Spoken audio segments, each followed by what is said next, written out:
Thank you. You won't believe this, but I lost my speech, and it was a bit of hysteria over by that table, but Katie found it for me, and I feel much better, but I didn't have a chance to practice it. So you're my first audience.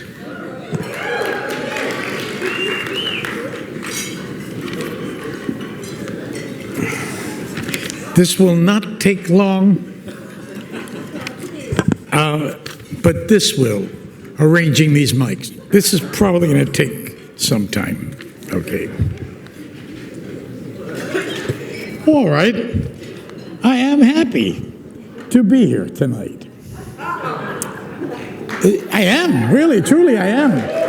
I love it here. I love the honoree here. I love him. And as we honor a man who I and many, many others consider to be one of the finest filmmakers of all time. We have known each other since, well, that was pretty much, start of our careers, about 50 years we've known of each other. Francis Coppola introduced us at one point, very young guys, and we looked at each other, and it was, over the years, I've seen him make great movie after great movie. None of them with me in it. A slight oversight. It's racked my brain for many years. I love him. I love his films. I love what he is, what he represents. And I got to know him incrementally along the way of 50 years. I got to not know him, but talk to him. And I loved him. I loved his mind. I loved his wit. I loved everything about him. So the truth is, we talked, never quite found the right thing to work on. It's not like we didn't want to work, with each other, but it just didn't happen. And that's the way the film business is. It comes and goes, and then it's gone, and then it comes back, etc. Anyone who's been in it knows that's the journey. I thought there'd be more light here, but it doesn't matter. I am so honored to be in this film, The Irishman. It makes me, it's so good. I finally got the experience of working with Marty. I was always hoping for, wow, there's always someone in the crowd, isn't it? Thank you very much for this. I have a cell phone too, but you think I would go to my pocket? Because it'd take forever for me to find how to use the light. We know that. We all know that. So here's the thing, experiences, it was all I hoped it would be, and more, of course, much, much more. For an actor, he makes you feel safe. Now, that's very important for an actor to feel safe, because you're very vulnerable.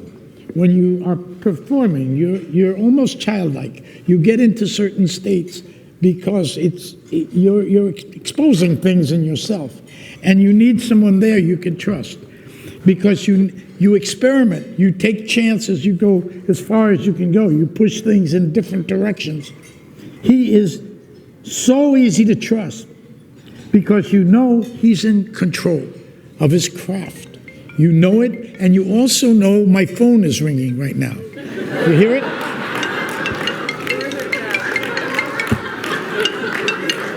That's my son. It's my son. Nothing too urgent. I just left that thing on. Drives Marty crazy when it goes off while we're filming, I'll tell you that. But anyway, you really saved the day here with this. As a filmmaker, he is a true artist. He has a vision, we all know, and he generously shares it with you. He has insights that are always vivid and interesting. He sets the stage for you. Again, like a tightrope walker, you got Marty is a net. He sets it up, and then He's there. So you can do crazy things. And you do it. Things come out of you because he's there. This is something. That's why he gets some of the greatest performances known to film, really. Now, after I watched The Irishman, you haven't seen it. How many people have seen The Irishman in this room? What would you say, Marty? That's about a quarter of the audience? Third? That's okay. That's okay. I'll tell you about it. I don't want to give things away, but I don't know what to do after I see The Irishman. I didn't know what to do. I just sat there and I wondered, why do I feel this way? I felt Marty had somehow expressed something about our world and about ourselves that was more than just the elements in the story. And that is one of his great gifts. I felt after seeing this film how you feel, say, when you have read a novel that engaged you and made you feel all kinds of things and took you to so many different places. But this was a film, totally a film, not a novel. It doesn't play like, it plays like a film. Yet I felt that way. And that's how deep he goes. So his movies matter because they're about something. You feel it, you see it. The great artist, the great director he's talking about our lives, about us together. And what this is. I got a little thing here to say too. Again, I was piecing this together. I had about 5 pages of this stuff. You're so lucky. Anyway, let me say, I can't add anything to the greatness of this man's art. It is inspiring. I look at Marty Scorsese films from time to time to get a shot in the arm, like the great Shakespeare passages or some of the books I love, little paragraphs in them. I can watch 15 minutes of any one of Marty's films, and I feel elated. I want to go out, do something. That's got to say something. A lot of this stuff he was born with. You know, it's like he came with a finder in this crib. You know, one of them finders you use in films, and you look at the light. Anyway, you don't know what I'm saying. It doesn't matter. It doesn't matter. A lot of this stuff, you know, but you know, he needs to go further. It's what we aspire to in this room, all of us, a hope and feel connected to that. That's the inspiration we get from Marty. He's not going to stand still, ever. He's not going to rest on his laurels, ever. Can you imagine what this guy's hearing tonight? The kinds of great things he's hearing tonight about him? It's great. He loves it. He loves it, of course. Why? Who wouldn't? But he's going to keep going, you know. I mean, you know, that's the beauty of it, right? He's going to keep going. That's what we cheer, you know. And that's an amazing thing. He doesn't care about failure, and he doesn't care about success. It's whatever it is in his being that keeps him going. So I'm going to tell you a little thing now. Are you a little tired of me now?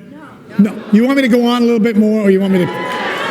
All right, I will, just a little bit, because I like this story. I like this story, I'm going to say. I know it, so thank you. Yeah, I know the story. I lived it. I like it because it's for Marty, and it means, when I think of the story, I think of Marty. I think of you. I knew Frank Sinatra. A lot. I know him a little, yes.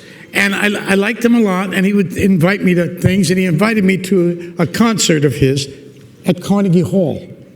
So I went to the concert, and then he had someone come up to me and asked me to go backstage and see him before he goes on. I really didn't understand that a singer could, and he had his trains. He was in backstage, and he had all these trains going around, and he had a drink, and we talked, and then I went back to watch Frank Sinatra in Carnegie Hall, packed. And the opening act was a drum act. I thought, oh, well, you know, go watch a drum act. I want to see Sinatra. You know, I mean, I like drums. Hey, I like drums. I play them a little bit too, you know. So, The drummer happened to be Buddy Rich, okay? Buddy Rich. So Buddy Rich comes on the stage. He's got the drums. Frank introduces him and says, here's the guy you want to hear, gives him a little kind of a build-up. We're all saying, we're being somewhat polite, but, okay, we'll listen to him. Because it's just him and the drums. Hello. It's just him and the drums on the stage. So we're there and we're looking, and Buddy Rich starts drumming. And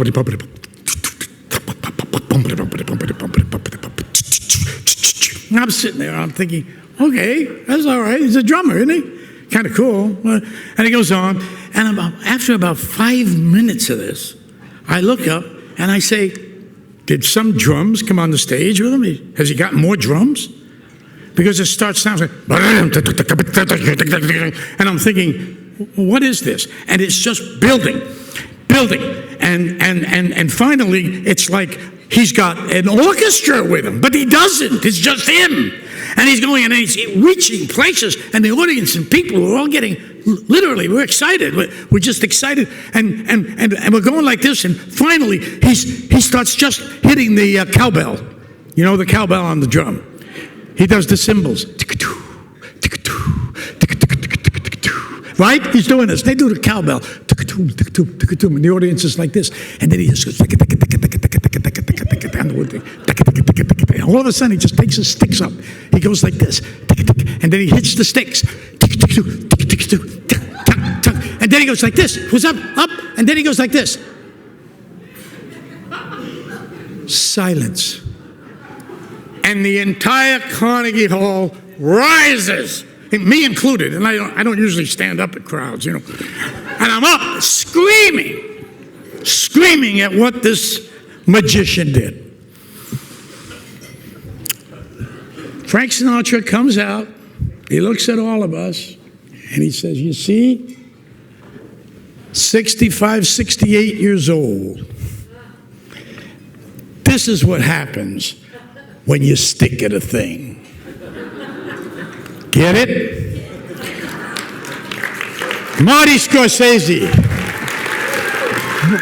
Marty Scorsese, that's for you, man. Fantastic. Stay with it. We love you, all of us.